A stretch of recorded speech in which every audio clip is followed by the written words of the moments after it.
كان زمان في صياد فقير، وكان عنده أولاد كتير، وكان بيقضي كل وقته صبح وليل بيشتغل عشان يجيب لهم الأكل. وفي يوم من الأيام ابنه الصغير قال له: يا بابا، أنا شفت كلب صغير وعايز أخده معايا البيت. بابا وافق، وهو بيفكر ويقول: كلب كمان؟ هو أنا لاقي أكل البني آدمين عشان هأكل الكلاب؟ وراح يصطاد. فضل طول النهار يحاول يصطاد لكن ممسكش ولا سمكة. سمع صوت جاي من أعماق المحيط بيقوله: لو سمعت كلامي أنا هديك حظ الصيادين. انت لازم توعدني انك انت لما تروح تديني اي حاجة جديدة هتكون النهاردة في بيتك. الراجل الصياد فكر وقال: ايه الحاجة الجديدة اللي هلاقيها لما اروح البيت؟ اكيد الكلب النونو اللي ابني الصغير هيجيبه. راح موافق على طول، وبعدين رمى الشبكة واصطاد سمك كتير جدا، وروح وهو فرحان وسعيد. ولما قرب يوصل البيت واحد من ولاده جري عليه وقال له: يا بابا يا بابا، في حاجة جديدة قبل ما تمشي ما كانتش موجودة ودلوقتي بقت موجودة. ايه هي؟ قال له: الكلب النونو. قال له: لا، ماما جابت نونو جديد. الراجل زعل جدا واتضايق وكان هيعيط، وراح لمراته وحكالها على كل حاجة، وهم عارفين ان هم ما يقدروش يتحدوا عملاق المحيط. ومراته ودعت ابنها، وراح الراجل اخده ولفه رماه في نفس الحتة اللي طلع منها صوت عملاق المحيط. كان عملاق المحيط تحت مستني ان الولد الصغير يجيله. اخده ورباه عنده في القصر، رباه تربية كويسة. الولد كبر وبقى شاب صغير، لكن مع كده عمره ما شاف حد ولا حد شاف. حتى عملاق المحيط اللي رباه عمره ما شافه، كان بس بيسمع صوته. كان عنده قصر كبير فيه اوض كتير. وفي يوم من الايام سمع صوت عملاق المحيط بيقوله: انا هسافر وامشي واروح في حتة بعيدة، وهسيب لك كل مفاتيح القصر. انت عايز تدخل الاوض تتفرج عليها ادخل، لكن اوعى تتدخل في اي حاجة. عدت الايام والشاب الصغير ما سمعش اي صوت في القلعة. زهق جدا، جاب المفاتيح وجربه في اول باب. راح الباب اتفتح معاه على طول.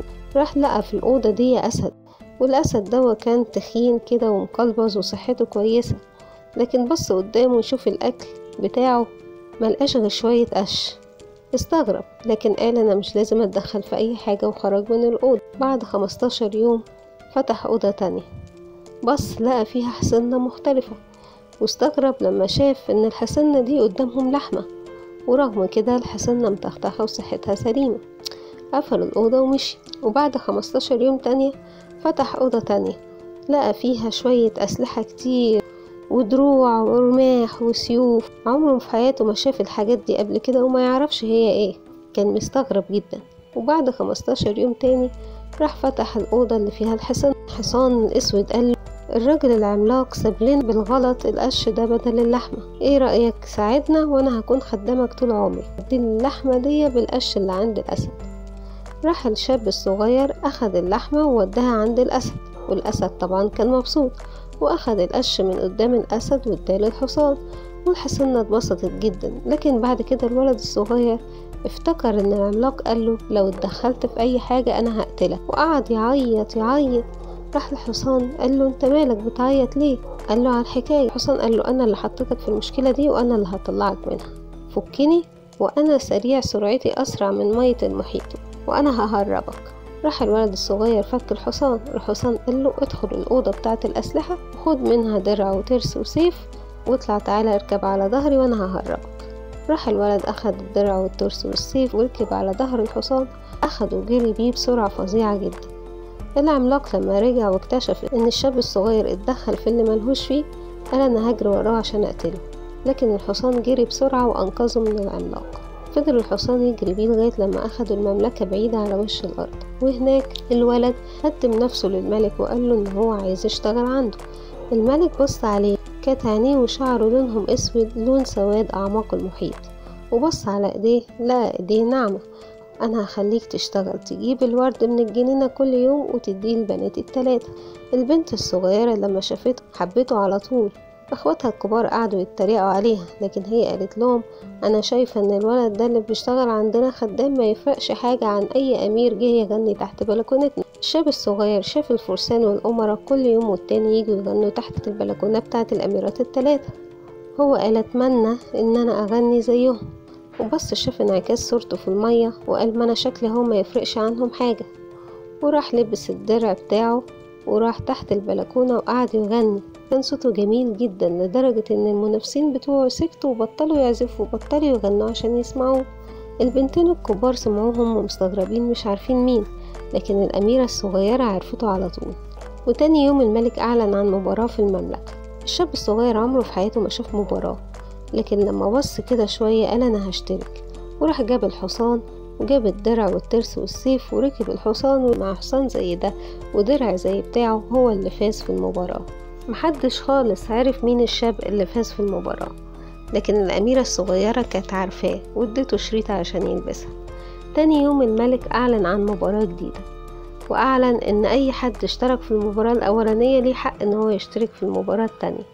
كانت منافسة مين فيهم هياخد شرف قتل الوحش اللي بيطلع كل كام يوم من الغابة عشان يهاجم المدينة. والشاب دخل المباراة وقتل الوحش وفاز في المباراة. وتالت يوم أعلن الملك عن مباراة جديدة، قال لهم بكرة وليمة كبيرة، وعايز أشوف مين من الفرسان هيقدر يصطاد كل الطيور عشان أقدمها على المائدة بتاعتي. كل الفرسان حاولوا يروحوا يصطادوا الطيور أشكال وألوان، لكن الشاب بتاعنا هو اللي عرف يصطاد كل الطيور وجابها على مائدة الملك.